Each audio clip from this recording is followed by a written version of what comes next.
വിശദമായ വാർത്തകൾ നോക്കാം. വർക്കല ഫ്ലോട്ടിംഗ് ബ്രിഡ്ജ് അപകടത്തിൽ കരാർ കമ്പനിക്ക് വീഴ്ചയുണ്ടായതായി ടൂറിസം വകുപ്പിന്റെ വിലയിരുത്തൽ. ടൂറിസം ഡയറക്ടർ മന്ത്രിക്ക് ഉടൻ റിപ്പോർട്ട് നൽകും. അപകടത്തിന്റെ സാഹചര്യവും ഫ്ലോട്ടിംഗ് ബ്രിഡ്ജിന്റെ പ്രവർത്തനവും സംബന്ധിച്ച എല്ലാ കാര്യങ്ങളും ഉൾപ്പെടുത്തിയായിരിക്കും റിപ്പോർട്ട്.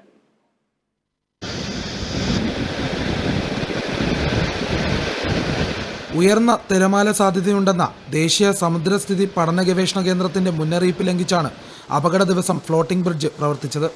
ബീച്ചിലേക്കുള്ള യാത്രകളും കടലിൽ ഇറങ്ങിയുള്ള വിനോദങ്ങളും പൂർണ്ണമായും ഒഴിവാക്കണമെന്ന പ്രത്യേക നിർദ്ദേശം വെള്ളിയാഴ്ച തന്നെ ഉണ്ടായിരുന്നു. കടൽക്ഷോഭത്തിനുള്ള സാധ്യത കണക്കിലെടുത്ത് അപകട മേഖലയിലുള്ളവർ മാറി താമസിക്കണമെന്ന നിർദ്ദേശം നിലനിൽക്കെയാണ് ഇന്നലെ രാവിലെ 11 മണി മുതൽ ഫ്ലോട്ടിംഗ് ബ്രിഡ്ജ് സഞ്ചാരികൾക്കായി തുറന്നുകൊടുത്തത്. കടലിലൂടെ 100 മീറ്റർ വരെ സഞ്ചരിക്കാവുന്ന ബ്രിഡ്ജ് പിന്നീട് തിരയെ തുടർന്ന് ആടിയുലയുകയും കൈവരി തകരുകയുമായിരുന്നു. അപകടത്തിൽപ്പെട്ട 15 പേർ അത്ഭുതകരമായാണ് രക്ഷപ്പെട്ടത്. അതിൽ ഒരാളുടെ നില ഗുരുതരമായി തുടരുന്നു. ഫ്ലോട്ടിംഗ് ബ്രിഡ്ജിന്റെ സുരക്ഷ സംബന്ധിച്ചുള്ള കാര്യങ്ങൾ കരാർ കമ്പനിക്കാണെന്ന് ടൂറിസം വകുപ്പ് വ്യക്തമാക്കുന്നു. അപകടത്തിന്റെ സാഹചര്യവും ഫ്ലോട്ടിംഗ് ബ്രിഡ്ജിന്റെ പ്രവർത്തനവും സംബന്ധിച്ച എല്ലാ കാര്യങ്ങളും ഉൾപ്പെടുത്തി ടൂറിസം ഡയറക്ടർ മന്ത്രിക്ക് റിപ്പോർട്ട് നൽകും. റിപ്പോർട്ട് ലഭിച്ച ശേഷം തീരുമാനമെടുക്കുമെന്ന് മന്ത്രി PA മുഹമ്മദ് റിയാസ് വ്യക്തമാക്കി.